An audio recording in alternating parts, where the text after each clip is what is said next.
we are moving away from these lagging indicators. So where you can see what do you say, yesterday's news. I like that. So what happened, and we are going to do better. But they are looking for tools to improve, to steer, to drive the safety performance. And they are very much interested. So when we started to use the Intelex and the data coming out, the first data coming out, they were very eager to see and to learn what they can do with it. This whole area of data is an area that actually most safety people have never had training. Yes. And it maybe we need to reach to folks in finance or accounting or sales or quality. Yes. Yeah. Or maybe actually go and get ourselves trained, because I don't know many in the profession who've got those level of analytical skills to take quality data and then do correlation studies and then say, what's that data actually telling you? Well, it's interesting you should say that, because one of the divisions in DHL for the first time has now got a data analyst on their safety team. And that's recent. But actually, that's the first time I've heard of a full-time data analyst role being within a safety function. And interestingly, it's been driven because we're now getting such volumes of data. We need to work out what's useful, what's the noise, what does it mean to us when we record observations versus incidents? What does that actually mean to us? So yes, for the first time ever, I'm seeing data analysts appear now. The questions are no longer, okay, what's your lost time incident rate? It's what are you actually doing about it? So now the pressure comes in a way where they need to have data that someone can summarize for them and actually say, I need to get that data, I need to have an answer, I need to have a credible answer, not just say I have a number, because the numbers are not as strong to the audience they're giving them to anymore, because it's that human element again. It's like also be aspirational. The data, the KPI should be something that takes the company one step level. It sets the vision and helps to track how we are achieving the vision. We've had an interesting discussion at executive level to talk about what the meaning of the metrics are we're providing.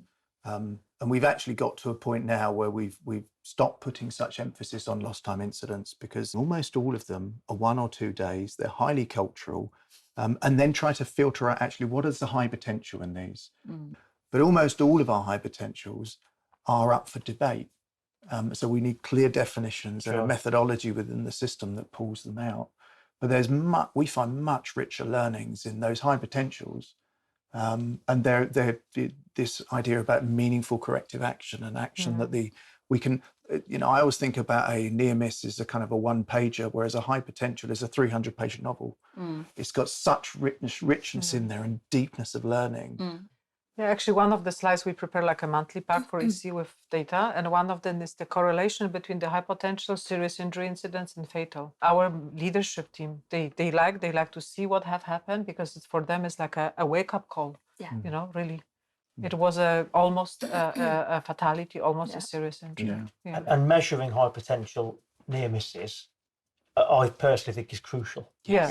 That there are a number of incidents, and I can think of one great example in the logistics industry, is where the truck driver is stood alongside the truck while it's being unloaded with a forklift truck, talking to the forklift truck driver, very often about football or whatever was on the television that night, and cargo falls from the forklift truck or falls from the truck and kills the truck driver. Most cases, it's either a near miss, he doesn't get hit, or he is hit and killed. There's not much of a middle ground to it. And that's a really strong argument for that high potential, not necessarily the injury, because the logistics industry doesn't see many injuries from that type of accident. They're kind of a light switch. The guy's either not injured or he's under the cargo. There's not much in between. I can imagine that could be really powerful in your organisation, to have a really deep conversation with some of the field operatives and actually say, do you realise how dangerous that is? You take that for granted, and that's a near fatality. Well, one of the things we did, which was very simple, is encourage supervisors to simply walk up to the truck driver and say, why are you stood here? And just see what response. Not aggressively, just why are you stood here? And very often they say, well, I was talking to Dave about football. And obviously, we then ask them to go back to their cab or to the safe waiting area. But just encouraging that conversation is actually one of the best control measures. And of course, making sure the forklift truck drivers become self-enforcing. Yeah. So they stop the unloading and say, just step back while we unload, we can talk about the football after. It's not to discourage talking about the football, it's that when the cargo falls, if it does fall, that the guy doesn't get crushed. Most of the time it's not intentional. Yes. 99% of the time it's not intentional, right? So it's not intentional, it's just something that they've done. We all do it in everyday life. I've had some sites where I did a lot of work about 7 years ago with encouraging near miss reporting, and that was one of the things. You got lots and lots of data. Let's use a risk matrix first. There was so much resistance initially. Why do I need a risk matrix? I says, we need a risk matrix because then if you're able to show to people, this is what could happen. This is what could happen if we don't do something about this. And then you can also say to people, these are the near misses that we didn't focus on because that didn't go in the red zone. It's like a toolbox talk, you know. Exactly. It brings the attention to safety, to the risk assessment. I have a day ahead of me. What could happen and what could you? So it sets the sort of a tone of a. Yeah, and it appeases the safety element, technical part of us, but it also allows people to say, well, they're actually coming back to us as well. For me, it's quite interesting because I hear the story you're sharing about DHL. And suddenly you give me an insight into the world.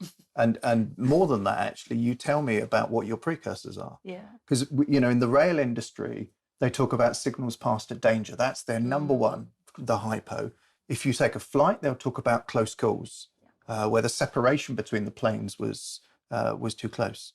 And you've just described the number one precursor for anybody involved in any vehicle movement interaction, which is don't get close to the cab. And that's it kind of speaks a lot about actually what is the true meaning of risk versus measuring lost time. Yes, agree. Yeah.